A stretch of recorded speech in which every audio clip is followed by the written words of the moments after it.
زہرا سیدہ کوئی زبان خاموش نہ رہے، سب پکاریے یا سیدہ زہرا سیدہ۔ یہ کلام آپ نے مجھ سے کیوں ٹی وی سے سوال کیا؟ لندن کی سرزمین میں نے ایک محفل پاک میں پڑھا ہے، خوب وائرل ہوا۔ میں سمجھتا ہوں جو عوام میرے سامنے ہے اگر اپنا دامن پھیلا لیں گے، جھولی پسار لیں گے، ہاتھوں کو کشکول بنائیں گے، کسی ذکر کو وسیلہ بنائیں گے، ہر الجھن سلجھن میں بدل جائے گی۔ کون ہے یہ بی بی؟ فہمو، خیالو، فکر سے، فہمو، خیالو، فکر سے، بالا ہے فاطمہ، رہتی علی کے گھر میں ہے، آلہ ہے فاطمہ، کرم کا مقصد، سخا کا مرکز، عطا سراپا، جناب زہرا، نبی کی سیرت، نبی کی صورت، نبی کا نقشہ، جناب زہرا، رسول اعظم کی پیاری دختر، شہید اعظم کی پاک مادر، جناب شیر خدا کے گھر میں جنہاں کی ملکہ جناب زہرا، فدا ہے عالم تمام ان پر، درود ان پر، سلام ان پر، میرا تو دونوں جہاں میں واللہ فقط سہارا جناب زہرا سیدہ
کے بنی فاطمہ کہ برقول ایمان کنی خاتمہ اگر دعوتم رد کنی ور قبول منو دست و دامان آل رسول لخمسۃ لطفی بہا ہر دل وبائل حاتمہ المصطفیٰ والمرتضیٰ وابناہما والفاطمہ میں کچھ بھی صحیح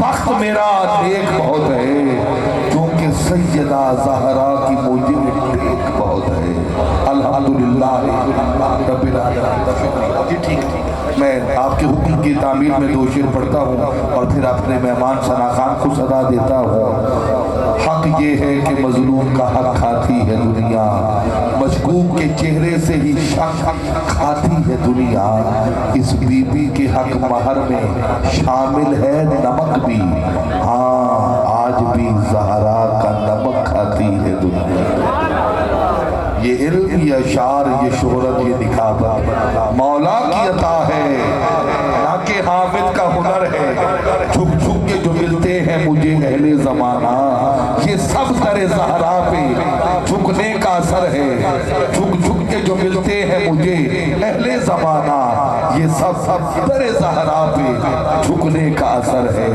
مجھے حکم ہوا ہے کہ مولا کائنات کی بارگاہ میں دو جملے ضرور سنائیے تو میں پڑھتا ہوں یاد رکھیں علی پوری کائنات میں وہ واحد ہستی ہے جنہوں نے خود کسی عروج کو نہیں چاہا کسی بلندی کی تمنا نہیں کی کسی فضیلت کو نہیں ڈھونڈا بلکہ کائنات کی ساری فضیلتیں جسے تلاش کریں اسے علی کہتے ہیں سبحان اللہ آپ کی دعا ہے محراب میں علی ہے تو منبر پہ ہے علی یہ 6 مصرے اگر آپ سن لیتے ہیں جس میں پوری تاریخ ہے اور میں پڑھ کے گزروں گا بڑی آسانی کے ساتھ اگر یہ 6 مصرے آپ سمجھ گئے تو رات کو نیند میں اٹھ کے بھی سبحان اللہ کہتے ملے جلدی بڑی ہو گئی ہے محراب میں علی ہے تو منبر پہ ہے علی کعبہ گواہ دوش پیغمبر پہ ہے علی کعبہ گواہ ایک گرہ لگاتا ہوں پیر صاحب ویسے تو قبال اور نعت خان گرہ لگاتے ہیں میں نقیب ہو کے گرہ لگاتا ہوں کعبہ گواہ دوش پیغمبر پہ ہے علی کعبہ گواہ دوش پیغمبر پہ ہے علی اور سنیے گا کعبہ گواہ ارے دنیا کے انسانوں سے وہ کتنا بڑا ہے تو صاحب معراج کے کانھوں پہ کھڑا ہے کعبہ گواہ دوش پیغمبر پہ ہے علی ہجرت کی شب رسول کے بستر پہ ہے علی جنت علی کی ملک ہے کوثر پہ ہے علی ہر جا علی ملیں گے نہ دامن بچائیے ارے بچنا علی سے ہے تو جہنم میں جائیے کیا بات کہ بولنے والا بھلا یہ بھی کوئی بات ہے کہ بولنے والا علی علی بولے مزہ تو جب ہے کہ گنگا علی علی بولے صاحب نقش پیغمبر سا کوئی ڈھونڈ کے لا گھر تو ملتا ہی نہیں در سا کوئی ڈھونڈ کے لا 1-2 دن کی بات نہیں صدیوں کی اجازت ہے تجھے تو علی چھوڑ کلندر سا کوئی ڈھونڈ کے لا تو علی چھوڑ کوئی یہ بولا کہ منشور سرمدی میں ہوں کوئی پکارا کہ شان کلندری میں ہوں نبی کے بعد نبوت کے دعوے دار ہوئے علی کے بعد کسی نے کہا علی میں علی کے بعد کس کے بس میں ہے بھلا اس کے برابر ہونا جس کے منگتوں کا مقدر ہے کلندر ہونا میں التماس گزار ہوں وہ کاڑا سے تشریف لائے ہوئے ثنا خان محترم جناب ظہیر صاحب تشریف لائیں اور اپنی حاضری کو بھی حضور کی منزل تک لے جائیں محترم ظہیر صاحب السلام علیکم ورحمۃ اللہ وبرکاتہ بس خامہ نوائے رضا نہ یہ طرز میری نہ یہ رنگ میرا احوال احبہ ناطق تھا نہ چاری سطح سے پڑھا جانا درود السلام صلی اللہ علیہ یا رسول اللہ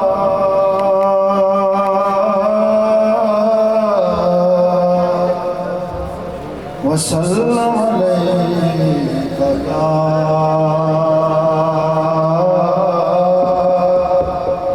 حبیب اللہ صلی اللہ علیکہ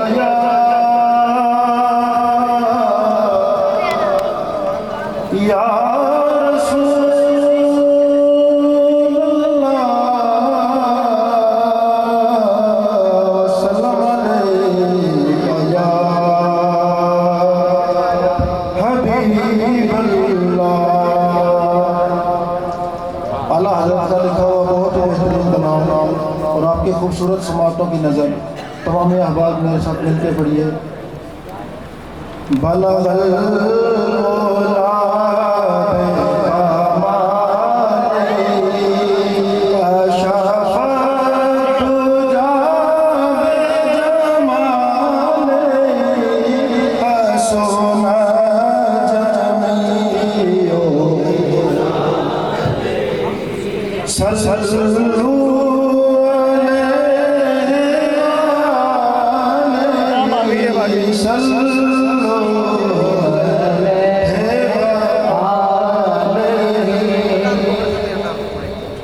وہ کمال حسن حضور ہے، وہ کمال حسن حضور ہے کہ گمان سے جان یہی پھول خار سے روح ہے، یہی شمع ہے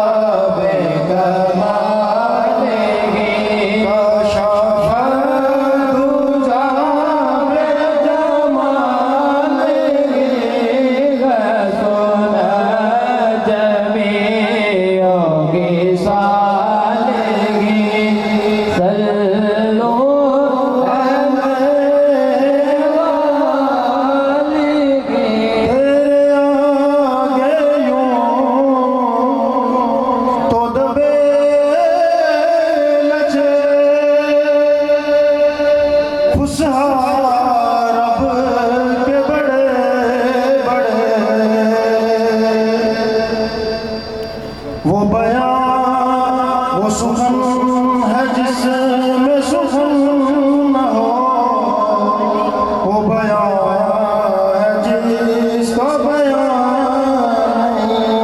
بلغ العلا بکمالہ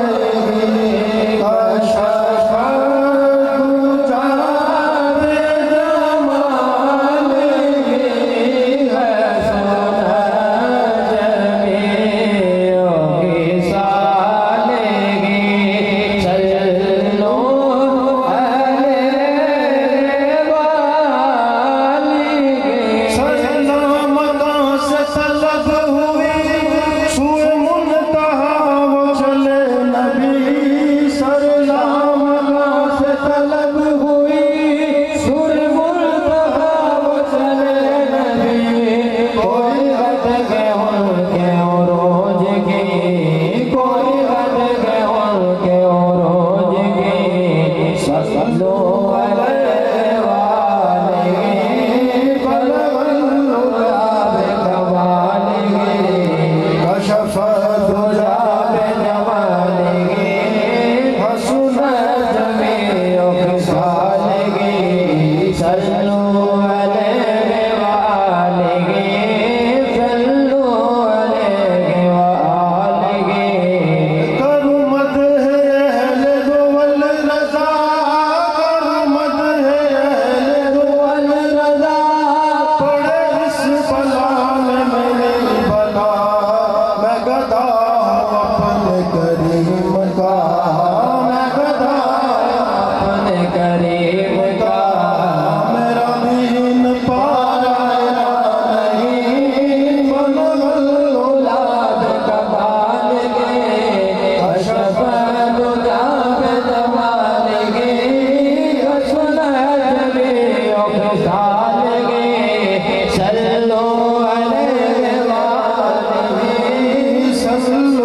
اعوذ باللہ من الشیطان الرجیم بسم اللہ الرحمن الرحیم۔ دوستو، میں پیر مرید تو ہوں اس پیر کا جس کو سمجھنے کے لیے کم سے کم جو ٹائم چاہتا ہے وہ 1 گھنٹہ ہوتا ہے۔ ٹھیک ہے، میں اپنے پیر کی سنت کو پوری کرتے ہوئے چند لمحوں کے لیے صرف حاضری لگاؤں گا۔ تو آپ کو صرف جو حضرت صاحب آئے تھے، حاجی صاحبان کے صاحبزادے سید صاحب، انہوں نے ایک بات کی تھی وسیلے سے، تو وسیلے کی بات انہوں نے ماشاءاللہ بڑی خوبصورت انداز میں پیش کی۔ میں وہیں سے تھوڑا سا آپ کی بارگاہ میں کر کے اجازت چاہوں گا انشاءاللہ، کیونکہ میری اوقات نہیں میں اپنے پیر و مرشد کے سامنے کچھ بول سکوں۔ تو وہ ان الفاظات کے ساتھ آپ سے انشاءاللہ بات شروع کرتا ہوں کہ نگاہ ولی میں وہ تاثیر دیکھی، بدلتی ہزاروں کی تقدیر دیکھی۔ میں نیواں میرا مرشد اچا، میں نیواں میرا مرشد اچا، اچیاں دے سنگ لائی، صدقے جمائے نہ اچیاں دے جنہ نیویاں نال نبھائی۔ دوستو، اس پرفتن دور کے اندر میں آپ نے بات سمجھنیے گا، میں صرف شارٹ بتاتا چلوں گا آپ لوگوں کو، کیونکہ ٹائم بہت ہو چکا ہے اور میری باری ایسی ٹائم پہ آئی ہے کیونکہ میں نے بتایا نا میں اس پیر کا مرید ہوں جو بولتے بھی 2 گھنٹے لے جاتا ہے۔ ٹھیک ہے، آتا جاتا کچھ نہیں، میرے پیر کا فیض ہے۔ میں اپنا تھوڑا سا تعارف کرتا جاؤں کیونکہ آج لوگ کہتے ہیں جی پیروں کے پاس وہ آتے ہیں یا مدرسے میں وہ لوگ جاتے ہیں جو بالکل نکمے ہوتے ہیں۔ تو my name is Rashid Mahnaz Naqshbandi Mujaddidi Taifuri. I am owner of Taifuria property adviser. الحمدللہ میرا بزنس تیفوریہ پراپرٹی کے نام سے اینڈ کارپوریشن تیفوریہ کارپوریشن کے نام سے بھی ہے، اور الحمدللہ my father name is captain Rashid Ahmed. تو میں وہیں سے آپ کو سٹارٹ کر جاتا ہوں کہ میرے والد صاحب آرمی کے اندر کیپٹن ریٹائر ہیں، اور وہ اہل سنت جماعت کے ہوتے ہوئے اللہ والوں کو 1% نہیں مانتے تھے۔ تو شروع کے اندر میرے مرشد کی نگاہ کرم سے میں جب ان کا مرید ہوا تو پیار محبت ان کی ایسی بڑھی جو اللہ پاک کی طرف لے گئی، اور میں نے داڑھی رکھی۔ ایک دن میں چپکے سے، میں زیادہ تر کپڑا ڈال کے رکھتا تھا، میں ان کے گھر بیٹھ گیا، یعنی کہ گھر میں اپنے بیٹھا ہوتا ان کے سامنے، کیونکہ جو ذرا امیر ہوتا ہے نا، آپ کو سادے لفظوں میں بتاتا جاؤں، وہ اللہ والوں کو یا مولویوں کو کچھ نہیں سمجھتے، ٹھیک ہے، کیونکہ وہ پیسے کی جانب ہوتا ہے، لیکن سب کہتے ہیں نا سب یہی پڑا رہ جائے گا۔ اصل وقت اس وقت پتہ لگتا ہے جب انسان لیٹا ہوتا ہے، اس وقت پتہ چلتا ہے کہ ہائے کیا کر گیا۔ کوئی نگاہ ہوا، کہتے ہیں نا نگاہ ولی میں وہ تصویر دیکھی، تو وہ اس وقت پتہ لگتی ہے نگاہ کیا تھی، کیا ضرورت تھی۔ جس طرح حضرت صاحب بتا رہے تھے نا کہ وسیلے سے کیا اختیارات کیا تھی، تو آپ لوگوں نے ماشاءاللہ سمجھ لیا۔ تو اصل بات میں ایک طرف آتا جاؤں، کیونکہ ہم امیر غریب سارے بیٹھے ہیں، میں کسی ایک پر نہیں بات کر رہا، میں اپنے والد صاحب کی بتا رہا ہوں، ٹھیک ہے۔ وہ فوج کے اندر آفیسر تھے، الحمدللہ پیسہ بھی کھلا تھا، سارا کچھ، تو بزرگوں کو نہیں مانتے تھے، کہتے ہیں کہ ایسے ہی سارا چیز ہے، جو ان کے پاس چلا جائے خراب ہو جاتا ہے۔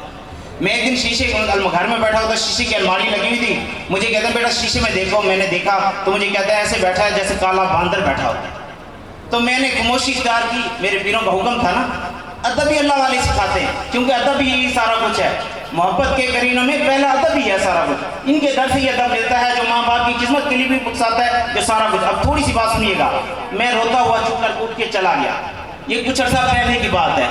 اب وہ میرے والد صاحب الحمدللہ حیات ہیں، 5 وقت نمازی ہیں، اور مجھے کہتے ہیں بیٹا میں نے پہلے 1000 درود اب 5000 درود ڈیلی پڑھتا ہوں۔ تو جب بھی فون پہ مجھے کرتے ہیں، ابھی بھی الحمدللہ جاب کر رہے ہیں چیف سیکورٹی آفیسر کی، لاکھ سے اوپر الحمدللہ اس وقت بھی پے لے رہے ہیں، تو مجھے کال کرتے ہیں تو پہلے کیا کہتے ہیں، صحیح پیر مزمل صاحب ٹھیک ہے نا؟ میں کہ جی الحمدللہ۔ کہتے ہیں بس بیڑا میرا پتر، میری ہونی کا یار جو ہے، تو بھی تیرے بھرا بھی تیرے کزن بھی تیرے چاچے سارے کو نہ دے قدمہ چلائی رکھ۔ تو آج میں نے دن میں دوپہر میں فون کیا تو مجھے کہتے ہیں یار آج میرے سب سے چھوٹے چاچو ہیں ماشاءاللہ، وہ بتائے بات آ گئی نا کہ کوئی امیر ہو کے کوئی غریب ہو کے کسی نہ کسی طریقے سے چکر میں رہتا ہے کہ اللہ والا کیوں یہ خالصاً اللہ کی طرف لے جاتے ہیں۔ ان کو لالچ نہیں ہوتا، ان کو لالچ یہ ہوتا ہے کہ بندہ نمازی بن جائے، تہجد گزار بن جائے۔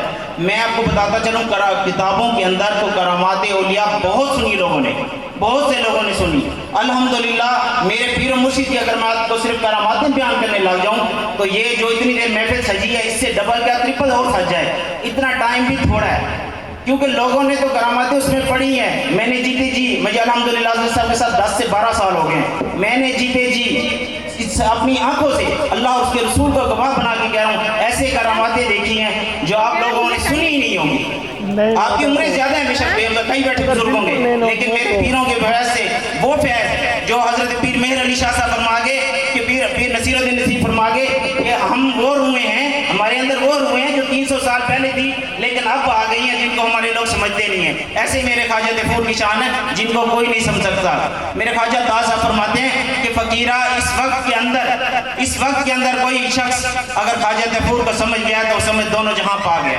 میں آپ کو ایک اور چھوٹی سی یہاں بات بتاتا چلوں. میرے والد صاحب آرمی کے اندر آفیسر تھے. تو ایک دن بیٹھے تھے آرمی کے اندر, تو ان کا جو رینک لگنا تھا آرڈینری کیپٹن کا, تو وہ جس بریگیڈیئر نے لگانا تھا وہ بریگیڈیئر میرے والد صاحب کے انتہائی سخت خلاف تھا. ٹھیک ہے, تو وہ ایک دن کس وقت برابری کی کہ حضرت صاحب بھی وہاں تشریف لے گئے, والد صاحب کے پاس یونٹ میں بیٹھے ہوئے تھے. تو ان کے سامنے ایک آفیسر نے کہا جی آپ کو نہ پھول لگ سکتا ہے نہ لگے گا. تو والد صاحب کی آنکھوں میں آنسو آ گئے. تو انہوں نے کہا حضرت صاحب آپ سننے آپ کے ہوتے ہوئے مجھے کیا کہا گئے؟ تو آپ نے کہا کیا ہوا؟ کہتے ہیں جس طرح کہا گیا آپ نے اس کو بلاؤ, واپس بلاؤ. جب وہ شخص واپسی آیا وہ بھی آرمی کا آفیسر ہی تھا. تو آپ نے کیا فرمایا؟ کہتے ہیں جی میں نے کو کہا گیا کہ آپ کو رینک نہیں لگ سکتا کیونکہ وہ ڈاکومنٹس کو جو کھاتے میں تھا اس کو پتا تھا اس بندے کا مخالف فلاں بندہ بیٹھا ہے اور یہ معاملہ ہے, اس کا رینک نہیں لگ سکتا. المقصر تو حضرت صاحب نے کہا ہے کہ بات سنیں آپ کو دیکھیے تو رینک لگے ہوئے ہیں. انہوں نے کہا جی. آپ نے فرمایا مجھے دکھاؤ لگے ہوئے ہیں. انہوں نے کہا نہیں. تو پھر کہتا ہے تیرا رینک تو لگا لے زور, میں اپنے رینک کا لگاتا ہوں زور, دیکھتے ہیں کیسا نہیں بنتا. المقصر آپ کو بات لمبی ہے.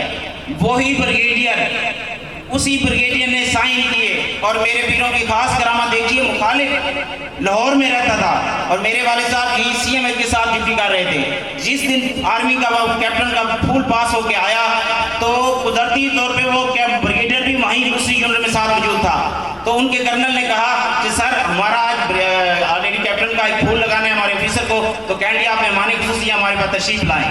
جب یہ نگاہ کرم بن کیا تو وہ بات حضرت سید صاحب والی آ گئی کہ وسیلے بن جاتے ہیں. وسیلہ ایسے بنتا ہے. مسئلہ یہ ہے کہ ہم جب تک ان کے ساتھ جڑیں گے نہیں تو پھر مہربانی اور وسیلے کون سکھائے گا ہمیں. اس پرفتن دور کے اندر انسان ہر طرح کے رزق کے لیے پریشان ہے, کوئی کس چیز کے لیے پریشان ہے. واللہ بخدا میں بتا رہا ہوں نا کہ اگر میں کرامات بتانے پہ آ جاؤں تو بہت ہے. اولاد کا معاملہ, رزق کا معاملہ, کاروبار کا معاملہ, جنات کا معاملہ, کس چیز کے لیے اتنی کراماتیں ہیں الحمدللہ. اور سب سے بڑی کرامت جس طرح ابھی بھی کیا کہتے ہیں حضرت علامہ قاری ذوالفقار صاحب فرما رہے تھے کہ اس وقت کے اندر سب سے بڑی یہ کرامت ہے کہ کسی کے سر پہ پگڑی اور داڑھی چہرے پہ سجا دینا. اور یہ میرے پیر غفور کی نظر کرم ہے. الحمدللہ میرے ہی خاندان کے 10-15 افراد بیٹھے ہوئے ہیں. میرے خاندان سے ننیال میں کوئی میرا ایک کزن بیٹھا یا میں, میرے دادا پردادا کی کسی کی داڑھی نہیں تھی. آج الحمدللہ 1000 کے قریب حضرت صاحب کے ہاتھ پر بیٹھے ہیں اور الحمدللہ سارے نمازی بھی ہیں الحمدللہ. یہ نہیں کہ صرف نہیں, اور وہ ہیں جو سچے دل سے وسیلے کو بھی مانتے ہیں. کیونکہ میں بار بار وسیلے کا اس لیے ذکر کر گیا ہوں کہ سید صاحب آج وسیلے کی بات کر گئے ہیں. تو بھئی وسیلے کو سیکھنے کے لیے, وسیلے پر عمل کرنے کے لیے, وسیلہ کیا مراد کہ آقا دو جہاں صلی اللہ علیہ وسلم کی محبت. وسیلے کا انہوں نے مطلب سمجھایا, میں اب سادہ سے لفظوں میں بتاتا ہوں. وسیلے کی محبت, وسیلے کے معنی کیا ہے؟ آقا کی محبت. جس کے دل میں آقا کی محبت آ گئی وہ چاہے جس فرقے سے مرضی معاملہ رکھتا ہے, ادب والا بن جائے گا. جب ادب والا بن جاتا ہے تو اللہ پاک اس پہ رحم فرما دیتا ہے. تو میرے پاس الفاظات تو اتنے ہیں کہ میں بولتا جاؤں تو آپ لوگ شاید کہیں گے بھی یہ تو واقعی کھڑا ہو گیا.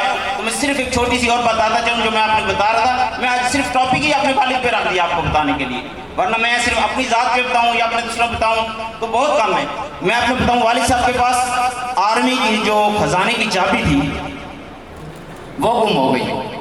اب وہ شروع کی بات ہے ان دنوں کی جب وہ مجھے کہتے تھے کہ یہ داڑھی وغیرہ کے چکر مول میں سے یہ بچہ کرو سارا کچھ. تو مجھے کہتے ہیں بیٹا آرمی کی جو چابی ہے خزانے کی, اسلحہ بھی پڑا ہے, آرمی کا سارا پیسہ بھی وہیں پڑا ہے, اور بھی بہت کچھ قیمتی ڈاکومنٹس ہیں. اگر کسی کے ہاتھ لگ گئی میرا کورٹ مارشل بھی ہو جائے گا اور جیل بھی ہو جائے گی. تو میں نے کہا جی کیا حکم ہے؟ کہتے وہی بات یہی ہے, مانتا ہر کوئی اللہ والوں کو ہے. ٹھیک ہے, چاہے وہ جس فرقے کا بھی ہے. مصیبت پڑھنے پہ یاد اللہ والے ہی آتے ہیں, چاہے وہ جس فرقے کا بھی ہے. اس لیے کیوں یہ ان کا بھانڈا جو دل ہوتا ہے بڑا وسیع ہوتا ہے, یہ سب کو ہاتھ سینے سے لگا لیتے ہیں. ٹھیک ہے, تو المقصر میں نے عرض کی, وہ میں مختصر کر کے بتا رہا ہوں, ورنہ تھوڑی تفصیل سے بتاؤں تو شاید آپ اور زیادہ مزہ لیں اس چیز کا, لیکن میں مختصر کر کے بتا رہا ہوں کیونکہ اس کے ساتھ ایک چھوٹی سی اور بات بتاتا چلوں کہ وہ میں نے عرض کی 1 منٹ سے پہلے جو چابی نہیں مل رہی تھی پوری یونٹ کے اندر, یونٹ چھوٹی نہیں ہوتی, منٹ سے پہلے چابی مل گئی الحمدللہ. پھر بارے نیارے لگ گئے. آپ کو ایک اور چیز بتاتا جاؤں جو ہمارے ذہنوں میں بیٹھی ہوئی ہے کہ آج ہم لوگ کہتے ہیں کہ اللہ والا وہ ہے جس کی پراڈو گاڑی ہو, کوٹھی ہو اور 1000 مرید ہوں, ٹھیک ہے, اور اس میں ایک بھی نمازی نہ ہو. تو بھئی بات سن لو، حضور غوث اعظم سرکار کو دیکھ لو، میرے داتا علی اجمیری کو دیکھ لو، ٹھیک ہے، حضرت خواجہ معین الدین چشتی اجمیری کو دیکھ لو، ان کی آپ کتابیں پڑھ کے دیکھ لو، تاریخ اٹھا کے دیکھ لو، بتاؤ کہاں ان کی گدی نشینیاں پہلے چلی تھی یا گدی نشینیاں چلتے ہوئے ہیں۔ اصل بات یہ ہے کہ یہ میرے مرشد کریم فرماتے ہیں کہ بیٹا جو ولایت ہے نا، ولایت یہ میرے رب کا فضل ہے جس پہ عنایت ہو جائے۔ تو بھائی جان اس چیز کے لیے گدیوں کی نشینے کے لیے گدی نشینی کے لیے ضروری نہیں کہ وہی گدی نشین ہے یا وہی پیر ہے جس کی بڑی داڑھی، بڑی کوٹھیاں ہیں، بڑی گاڑیاں ہیں، بڑے مرید ہیں۔ نہیں بھائی، ایک مرید بھی ہو، سچا ہو تو کام بن جاتا ہے، ٹھیک ہے۔ اور آپ نے کئی واقعات سن چکے ہیں، حضرت خواجہ معین الدین چشتی اجمیری کا دیکھ لیں، ٹھیک ہے۔ تو میں آپ کو ایک چھوٹا سا بات بتاتا ہوں، پھر اللہ والوں کے ساتھ جو لگتا ہے یا اللہ پاک کی جو محبت کے لیے آتا ہے پھر اس میں تھوڑی تکلیفیں پریشانیاں بھی آتی ہیں۔ میرے حضرت شاہ نقشبند رحمۃ اللہ علیہ اس سلسلے کے ہماری نقشبند سلسلے کی جان ہے، تو آپ کے پیر و مرشد کے ساتھ آپ کو بہت لگاؤ تھا۔ اللہ والے جب کہتے ہیں نا کوئی بھی انسان کوئی سی چیز لینے جاتا ہے تھوڑا سا چیک کرتے ہیں ہاں بھی صحیح ہے یا نہیں۔ تو حضرت بہاؤالدین بخاری رحمۃ اللہ علیہ آپ کے پاس بیٹھے تھے، بہاؤالدین، تو آپ نے فرمایا کوئی اسی بات پہ معاملہ کرنے کے لیے کہ بہاؤالدین میری بارگاہ سے باہر چلے جاؤ اور آج کے بعد تا قیامت مجھے شکل نہ دکھانا۔ بہاؤالدین نقشبند جو نقشبندی ہیں یا دوسرے الحمدللہ پڑھے لکھے ہیں، حضرت بہاؤالدین نقشبند رحمۃ اللہ علیہ کو خوب جانتے ہیں، ہمارے سلسلے کی جان ہے نقشبند سلسلے کی۔ تو آپ خاموشی سے اٹھے کیونکہ ابھی حضرت صاحب نے فرمایا نا کہ حکم جو ہوتا ہے حکم بڑی چیز ہے، حکم ہوا پیر و مرشد کا دفع ہو جاؤ، نکل جاؤ، بارگاہ سے چلے جاؤ۔ تو آپ خاموشی سے اٹھے باہر چلے گئے کیونکہ آپ جس علاقے میں رہتے تھے آپ کے پیر و مرشد وہاں برف باری بہت ہوتی تھی، تو آپ درگاہ سے باہر جا کے باہر بیٹھ گئے اور مرشد کی دروازے کی طرف منہ کر کے خاموشی سے بیٹھ گئے۔ ٹائم گزرتا گیا، بارش رات کا ٹائم ہوا، برف باری ہوئی، اتنی برف باری ہوئی کہ آپ اس کے اندر چھپ گئے۔ جب حضرت صاحب باہر تشریف لائے تو دیکھا ایک جگہ برف ابھری ہوئی ہے، تو آپ نے جا کے اسٹک ماری اس کے اوپر، تو دیکھا تو نیچے سے حضرت بہاؤالدین ذکر رحمۃ اللہ کے بہاؤالدین نقشبند رحمۃ اللہ کے سر پر لگی، تو آپ نے چیخ ماری، تو آپ کے پیر و مرشد نے فرمایا بہاؤالدین آپ ہو؟ جی حضور۔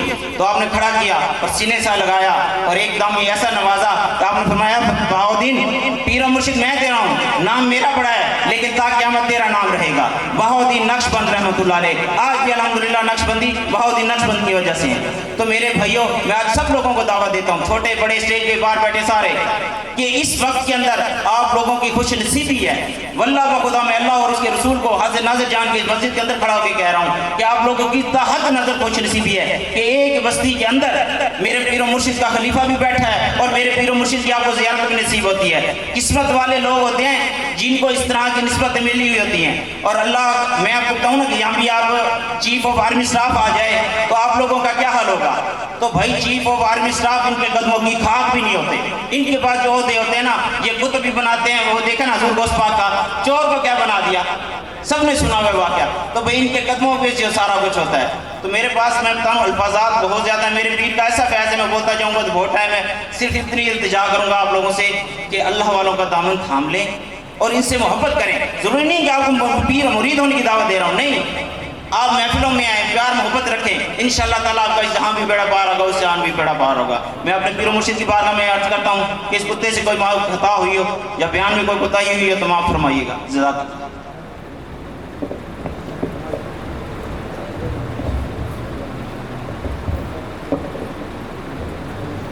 نعرے تکبیر، نعرے رسالت، نعرے حیدری، نعرے خلافت۔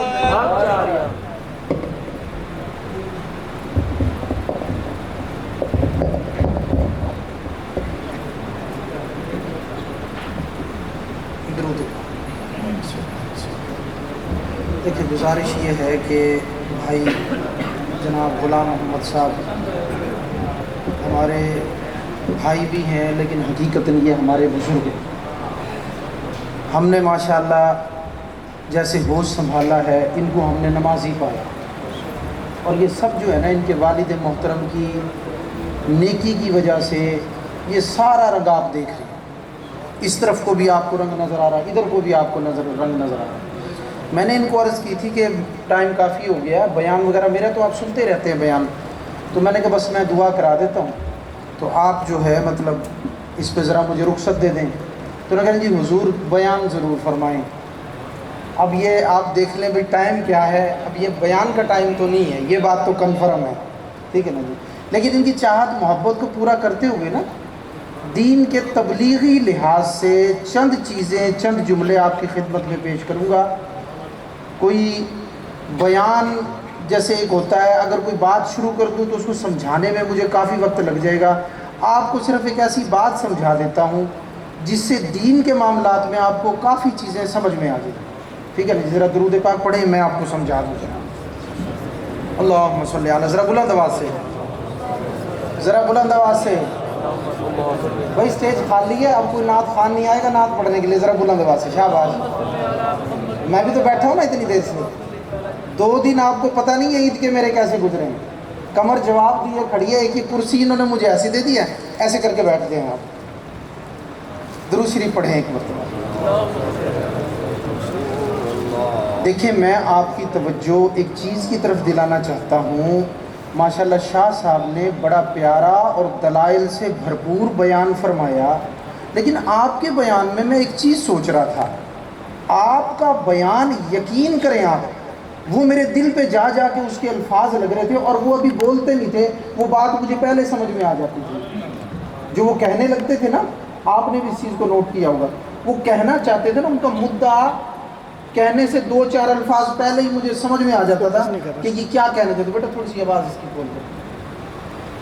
تو بڑا پیارا بیان فرمایا، بہت خوبصورت، لیکن اس بیان کا ایک لیول تھا.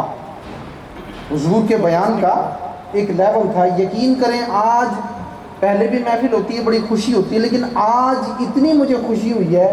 حضور کی آل کا سید اور میرے قریب یوں بیٹھے ہیں. ان کا قرب تو قسمت والوں کو ملتا ہے، میرے بالکل قریب بیٹھے ہیں. اور یقین کریں میں باغ ہو رہا ہوں کہ آج سید میرے اتنا قریب ہے. آپ دھیان کریں میں نے کیا کہا، سید میرے قریب ہے، یعنی خون رسول میرے قریب ہے. اب آئی نا سمجھ میں؟ اچھا جو بات کر رہا ہوں اس کو میں شروع کرتا ہوں بلا تمہید. دیکھیں بات یہ ہے، اس وقت کے اندر بھی اور پچھلے وقتوں میں بھی ایک چیز کے اوپر انگریز نے بہت سارا فنڈ مختص کر رکھا ہے.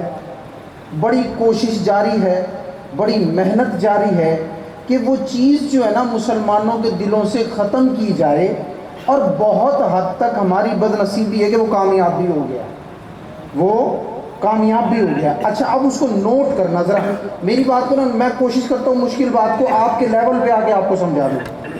وہ ہے میرے مصطفیٰ علیہ السلام سے جو امتی کے دل کا تعلق ہے نا. دل کا کیا چیز بولو، دل کا کیا، پھر بولو کیا، دل کا تعلق. وہ اس کو توڑنا چاہتے ہیں. بات سمجھ میں آئی؟ دل کا تعلق اس کو توڑنا چاہتے ہیں. اس کے لیے انہوں نے بڑے فنڈ بھی مختص کیے اور کافی حد تک وہ اس میں کامیاب بھی ہو گئے. مختلف ہیلے، مختلف کام، کئی چیزوں سے وہ اس میں کامیاب ہو چکے ہیں، یہ یاد رکھیں.